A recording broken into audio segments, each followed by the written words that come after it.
E esse é mais um corte aqui no Arquibancada Tricolor. Para você ficar sabendo de tudo que acontece, ver tudo que a gente falou, você clica no link aqui na descrição. Aproveita e já se inscreve. O Bobadilla, ele foi muito exigido nesse jogo contra a seleção brasileira, porque ele ajuda lá atrás, ele aparecia na frente também para tentar finalizar várias vezes. Quase marcou um gol, né? Quase marcou o gol e voltava o tempo todo. E aí, isso, o jogo na terça-noite, São Paulo tem que viajar na quarta, na quinta joga. Aí, claro, eu concordo com o Zubeldia de não escalá-lo para esse jogo contra o Atlético, porque ia ser um jogo que ia exigir muito fisicamente do time de São Paulo. E até te perguntar, Pedrinho, o que você achou da escalação? Eu já emiti minha opinião, acho que o Bobadilla não tinha condição de colocar ele, porque ele foi muito exigido nessa data FIFA, se machucou, inclusive, sentiu, voltou a jogar contra a seleção brasileira, ia ser um jogo, já se esperava que ia ser um jogo muito brigado. Mas ele surpreende com o Lisieiro. Eu não achei o Lisieiro mal, mas pegou muita gente de surpresa. O que você achou da escalação? Então, Boni, eu não vou ser aqui um engenheiro de obra pronta, porque no pré-jogo até participei, né, da cobertura esportiva ontem, eu falei que pra mim o Luciano... Não me agrada o Luciano como 10 do São Paulo. Não me agradou ontem também, mas eu não bancaria ele. Então, entre os 11 iniciais ali, tirando o Lisieiro, que eu vou comentar um pouquinho, foi a escalação que eu acharia dentro das possibilidades a ideal, pré-jogo. Porque não era a hora de inventar. Era o jogo mais importante da temporada até o momento. Então, não era o momento de inventar. Então, pra mim, os 11 iniciais do São Paulo foram ok. Eu colocaria o Marcos Antônio, pré-jogo, né, no lugar do Lisieiro, mas o Lisieiro, como você bem falou, concordo com você, não prejudicou o São Paulo, fez uma partida regular, mas pra mim, Luciano, o Caleri é um ponto que eu sempre fico falando aqui, ele tá muito sozinho, o Caleri ele precisa fazer tudo sozinho e ele não consegue, né, ele não é um jogador, ele não é Deus, o Caleri não consegue pegar a bola ali, trazer do meio de campo, fazer toda a criação e finalizar, o Caleri fica brigando sozinho, a gente sabe da garra que ele tem, toda essa dedicação.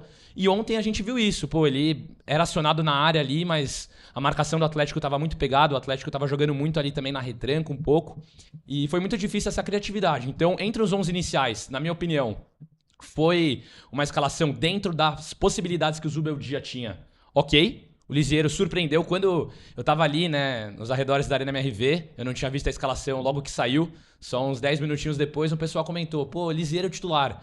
Eu fiquei em choque, assim, eu falei, nossa, fiquei muito surpreso, porque o Lisieiro é um jogador que eu gostava dele até, não tinha críticas, mas também não era um jogador que eu via um grande potencial, quando ele foi formado, né, na base do São Paulo, subiu no profissional, junto ali naquela safra com o Igor Gomes, Luan, acho que foi em meados de 2018.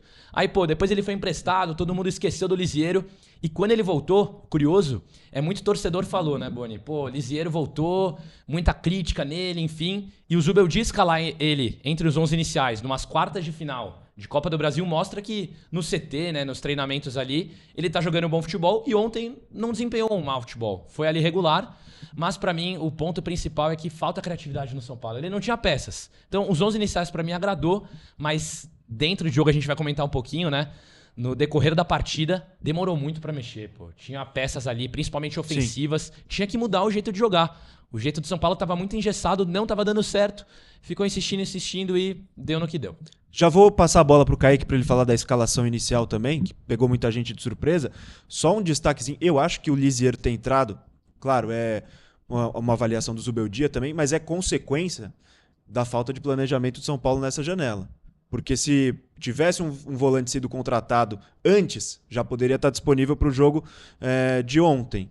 O próprio Santiago Longo, né? Exato, Santiago Longo foi contratado aos 45 do segundo tempo, porque a negociação com o Thiago, a novela com o Thiago Mendes, que durou 2 meses, não deu certo, que já era óbvio para muita gente, fazia um mês já.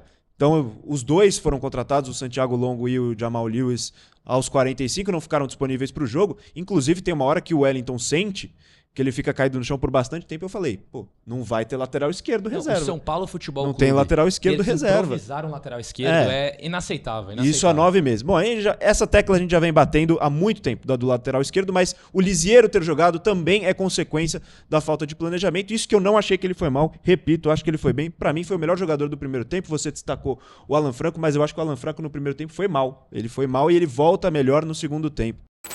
E aí, curtiu esse corte do Arquibancada Tricolor? Então deixe o seu like e se inscreva para acompanhar tudo em relação ao São Paulo Futebol Clube com a melhor equipe de comentaristas.